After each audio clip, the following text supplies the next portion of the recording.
She's a civil rights attorney at the forefront of the fight against censorship, and we're always happy to have her on the show.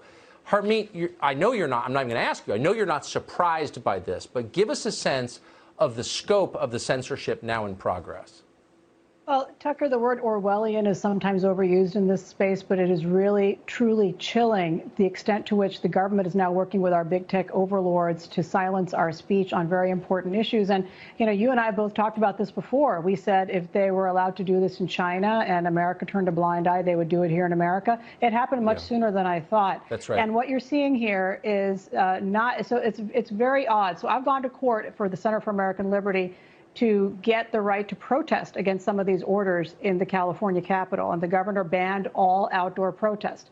And the state comes into court and they say, don't worry, judge, it's okay to ban that protest because people can go protest online. You know, which is, of course, silly because you can only communicate online to people who you already know and are friends with. But what if you can't even do that? That's where the other shoe is dropping now. You can't even communicate and protest online. And people are going to die because of this. And more importantly, our civil rights are being ratcheted down in one direction. And, you know, the government doesn't get off scot-free here. Now, when people sue, like Prager University and others have sued YouTube for taking down their videos, you know, it is a private company. There's certain leeway there. But where the government is actually instructing and conspiring, which is happening with some of these states contacting and working with Google, Facebook, Twitter, and others to say take down the misinformation, that is the government using these tech companies as their tools. And all of a sudden, it's a whole different scenario in terms of legal liability, as well as in terms of the horrible impact on Americans, Tucker. This is the most un-American thing I can imagine. I think it's the most direct threat to our liberties that I've seen in my 51 years.